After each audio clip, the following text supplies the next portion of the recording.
Don't move. What is it? Move. You are going this way, sir.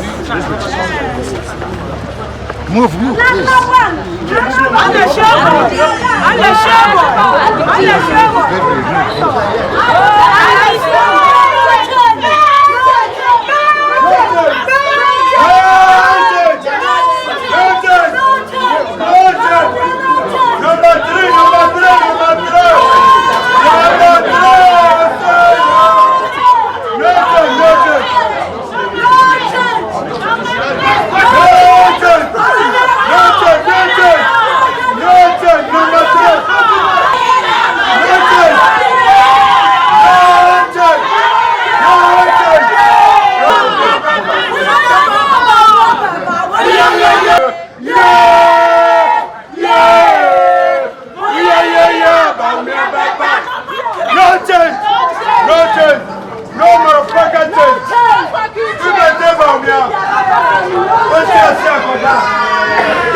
Thank you very much.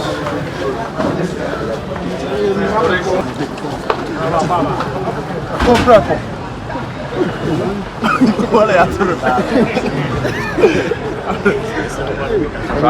Let's go back to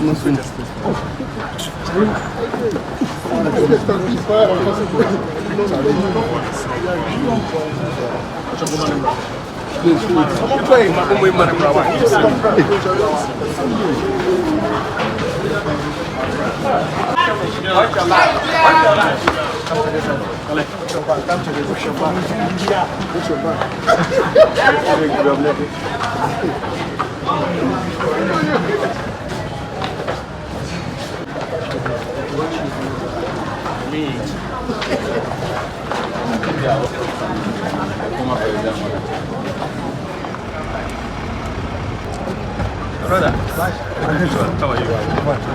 What's wrong, sir?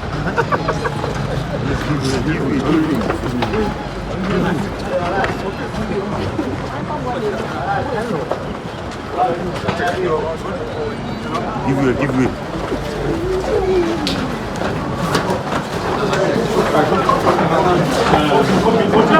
Open, give way. Open. Go. Aspirants, the chair, the joy,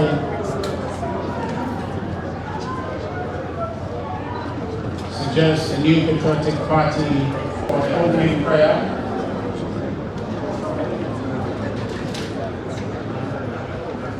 Let's everybody take their seats. Call for the opening prayer.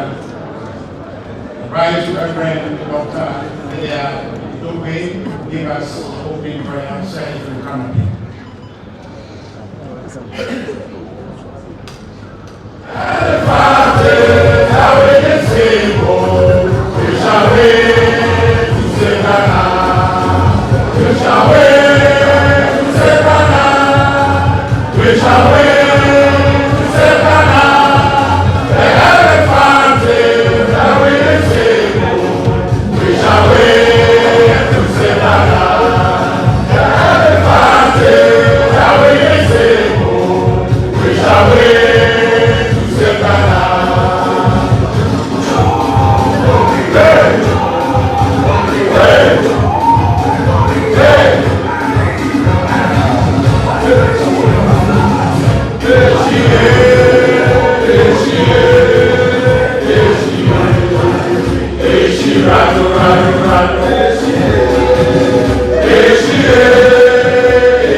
Thank you very much. That was easy. It was the first historic presidential victory of the NPP in 2000. And when years later, it became my turn beginning in 2008, I received the same level of loyalty and support from those who had once competed against me. That tradition of fraternity carried us through difficult moments and enabled us to win and serve God. This is inheritance we must protect. We should never forget that the ideology of the new patriotic party remains deeply attractive to the majority of Ghanaians. Our commitment to individual liberty and respect for human rights, private enterprise, the rule of law, human development in a society of shared prosperity resonates across this country. When we falter, it is rarely because our ideas have failed. This peace pact, this commitment pact, is therefore not a mere ceremony. It is a solemn covenant, a commitment that ambition will not override fraternity, that competition will not descend into hostility, and that once the ballot has spoken, the party will move forward as one. To the aspirants gathered here today, your conduct will shape the moral tone of the NPP and the future of our country. Your supporters, the grassroots, and the youth of this party are watching. History will judge not only who wins, but also how all of you conduct yourselves. Let me be clear. The NPP is bigger than any individual.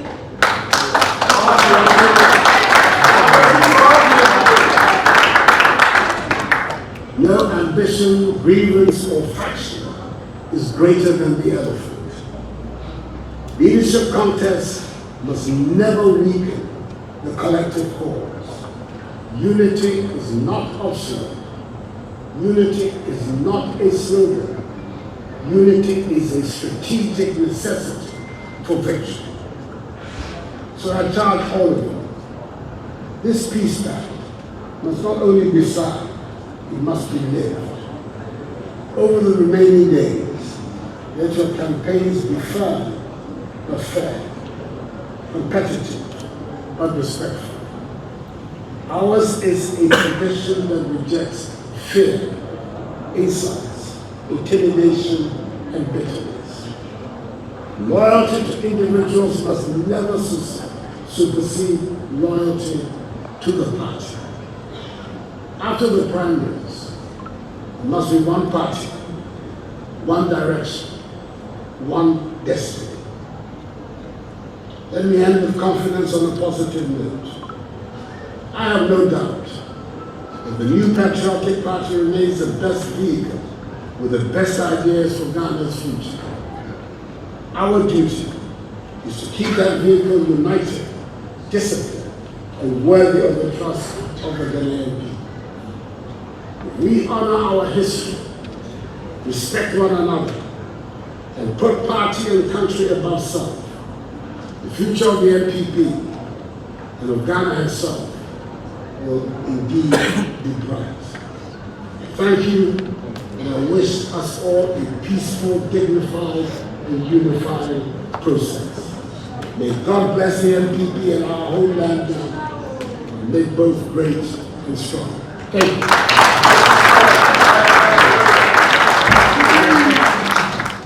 It must not be taken for granted.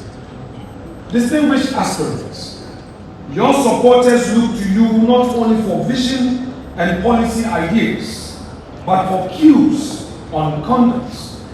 The tone you set will be a tone that filters down to the grassroots. When leaders speak with restraint, supporters listen with restraint. I humbly therefore, on behalf of the mighty 87 in Parliament, urge all aspirants to conduct their campaigns with civility, respect for internal regulations, and unwavering commitment to peaceful engagements. Disagreements conflicts are inevitable in any competitive process, but they must be managed through dialogue, established mechanisms, and the authority of the party's institutions, not through public confrontation, insinuation, or rhetorics that deepen divisions. Today is not an ordinary party ritual. It is a test of leadership and patriotism. This peace pact is not only about who wins on January 31st. It is about whether on 1st February and beyond, the NPP will still be strong, united, and credible in the eyes of Ghanaians. Ghana is watching a party that has, at its best, delivered significant reforms. Talk of the free SHS, talk of the health insurance, talk of the industrialization drive, 1D, 1F. Ghana is also watching a party that is anxious, polarized, and yearning for competent, honest, visionary leadership again. The stakes are higher than the ambitions of any single aspirant in this room. Unity and the cause of division. Let's look. The history of this tradition teaches us a simple truth. Whenever the NPP is united, it is formidable, and whenever it is divided, it bleeds, and Ghana pays the price. Remember the 1979 election. The PFP and the US. The rest, we all know. Factionalism may energize internal contests, but it weakens the party's capacity to win national elections and to govern effectively. And I was sad hearing that the respected Professor Frimpong Boateng saying publicly that he did not vote in 2024 elections.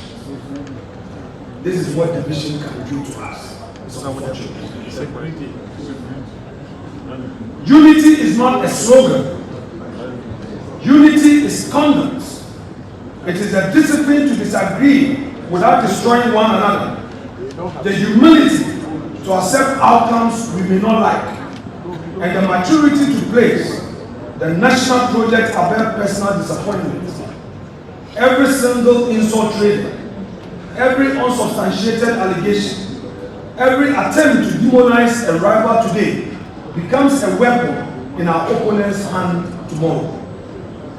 At this delicate moment, the internal division heralding the 31st January contest are not confined within the walls of this party. They spill over into the nation's governance. A fractured NPP does not only risk losing another election, it weakens Parliament's ability, especially the mighty minority's ability, to stand as a bulwark against excesses, impunity, and bad governance.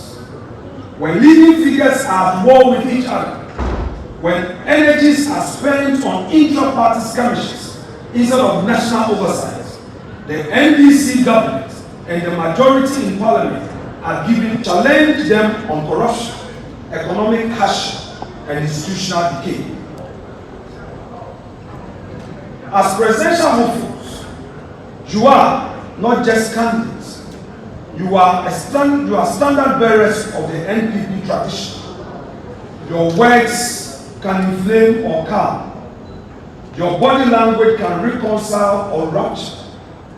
Before January 31st, your responsibility, my dear aspirants, is to campaign on ideas, record, and vision, not on insult, threats, and division.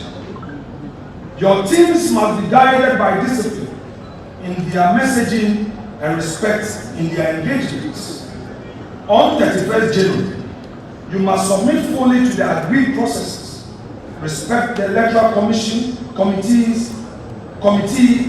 obey security directives, and ensure your supporters avoid intimidation, vote buying, and violence.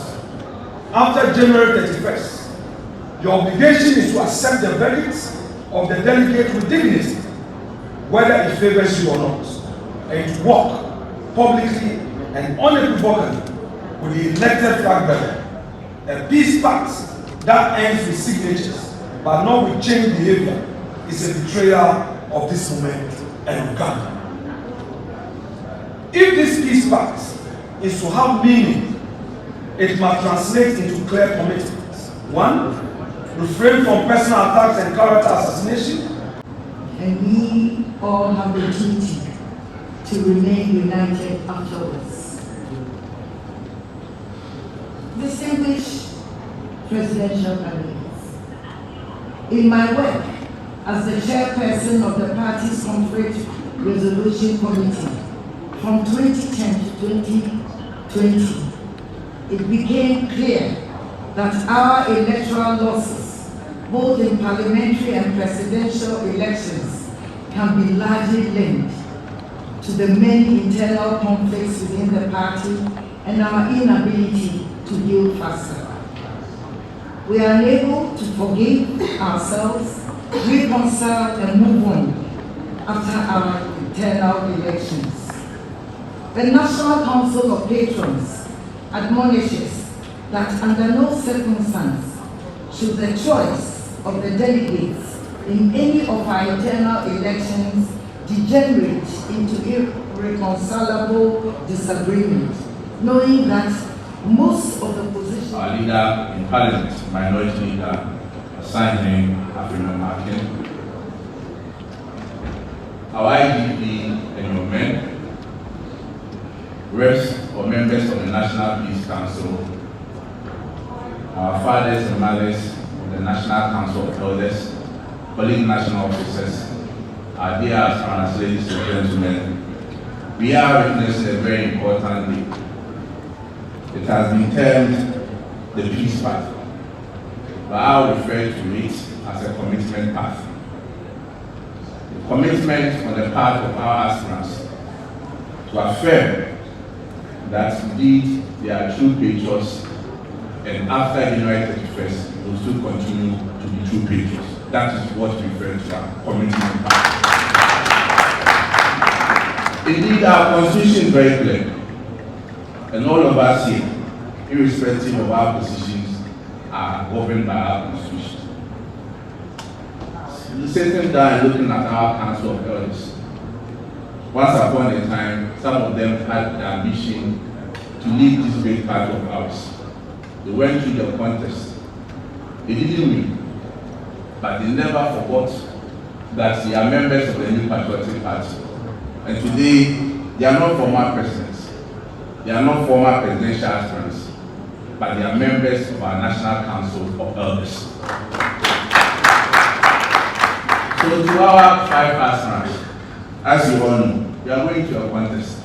Certainly one of you will make, not just as a winner, but to take the mantle of leading us to the greater battle in 2028. But the remaining 4, that shall not be the end of your life. Just as you have seen our revered Council of Elders here, maybe one day you also become Council of Elders.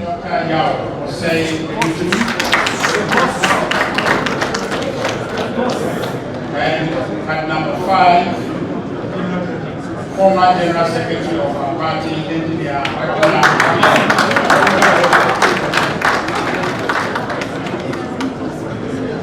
So at this point, I would invite the chair of the committee to read the highlights of the compact that we're about to sign, and then proceed to sign it. Thank you very much. Media, please. Each one, can we give one to each one of them, please?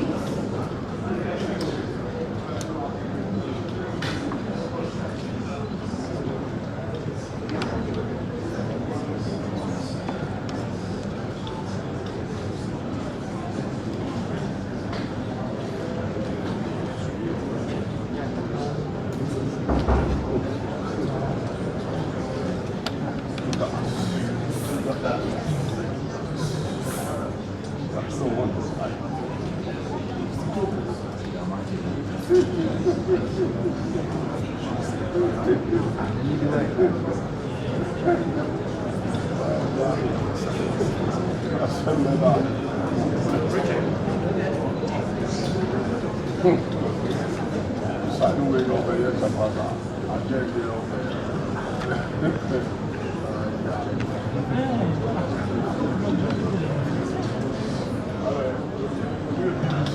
here.